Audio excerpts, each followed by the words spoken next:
The so-called ending of the cosmic night. During this ending, the spiritual world will be testing everyone for the feelings in their heart. After the year 2011, a cosmic day will begin.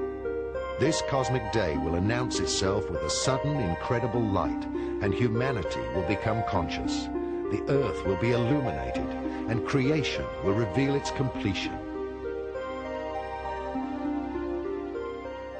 The final stone of completion of the four-sided Pyramid of Giza is the symbol for the completion of the process of becoming human. However, the final cornerstone of the fifth dimension, time, is still missing. Consequently, creation will find its completion in the return of the extraterrestrial gardens of evolution through the programming into the fifth dimension. Now, speaking extraterrestrially, they are here to remind us that there are other things far beyond us, which of course are necessary if we are to evolve into our rightful ascendancy in the things to come. In other words, moving from the third dimension into the fourth and the fifth dimension. UFOs, per se, have always been there. We have forgotten that because we have returned to amnesia and we have returned to illusion. We are now about to walk or talk or act out of that so that we become realism again, that indeed we have the powers that we once had, and we can take them into ourselves again to change the dilemma that we face as a nation, as a peoples, and as a planet. We must do this again as the people. We cannot rely upon our governments anymore. Governments basically are defunct. We don't like to think so, but they are. Governments are also a captive of many of the malefic extraterrestrials.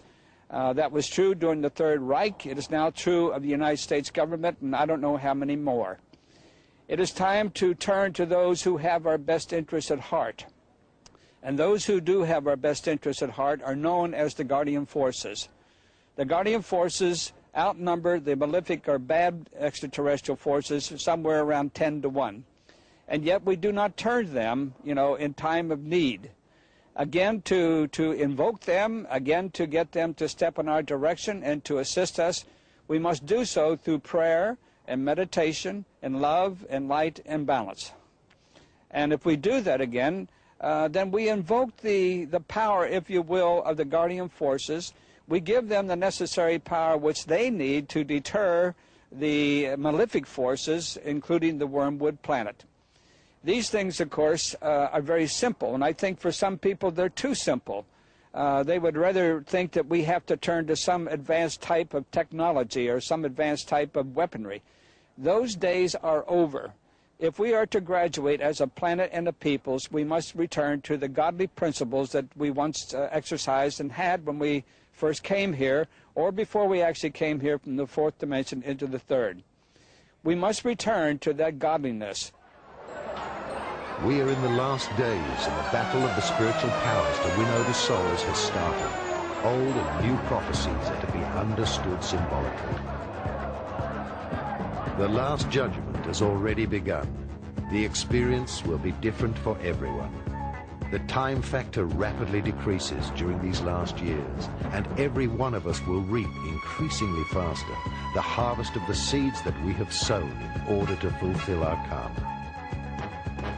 A purification never experienced before will affect all areas of life. Apart from the external chaos caused by wars, earthquakes, and other environmental disasters, the truth of the so-called good citizen will fall apart. No one will be able to hold on to anything. Few will realize that we are right now living in the time where the souls will be separated. Now, instrumental in that, of course, are the ones that we know as UFOs, or the extraterrestrial consciousness.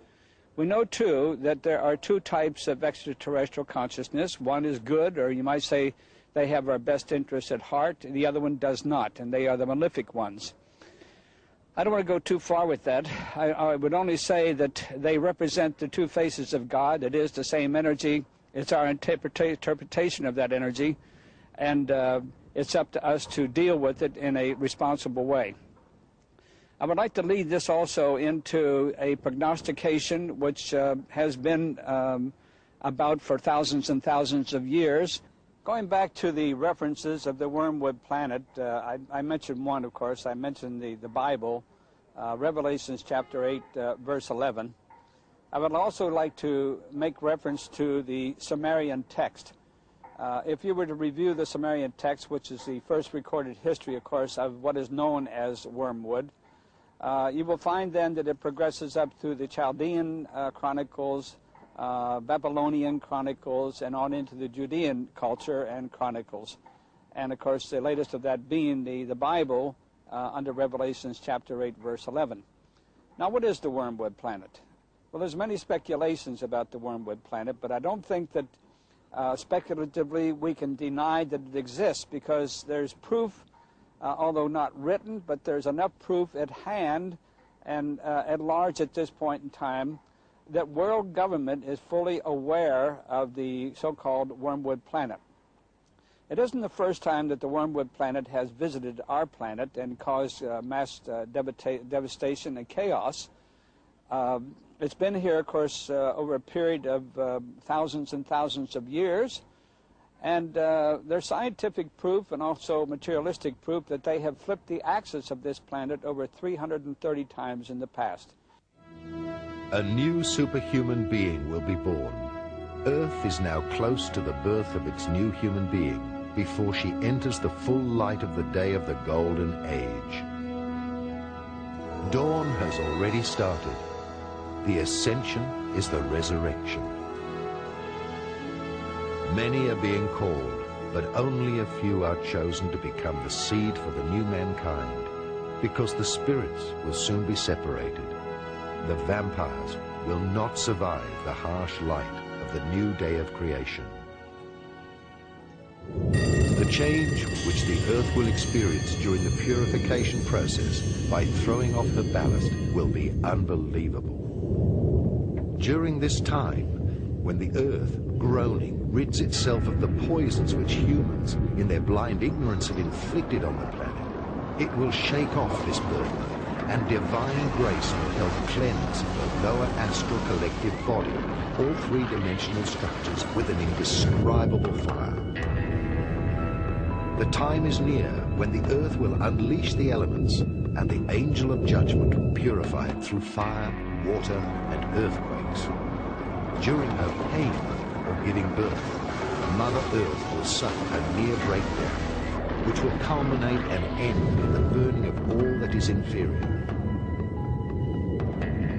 The darkness of this world, the afterbirth, will be burnt, and a new humankind will be born. Before this climax, there will only be two parties left, the three-dimensional and the five-dimensional people, who are able to integrate their light body. On the day X, the spirits will be separated. In the same way that it happened during the days of Noah, it will occur again during the days of the human son. They ate, they drank, they married until that day when Noah entered the ark and the arrival of the flood killed all. Just like it happened during the days of Lot, they ate, they drank, they bought and sold, they planted and constructed every day. But the day Lot left Sodom, fire and sulfur descended from the heavens and killed everyone. So it will happen when the Son of Man is revealed. Whoever will be on the roof on that day and leave his coat inside the house should not return downstairs to get it. And whoever is out in the field should not turn back. Just remember Lot's wife. I say unto you, during that night, when a couple will be in bed, one will be taken, the other left behind.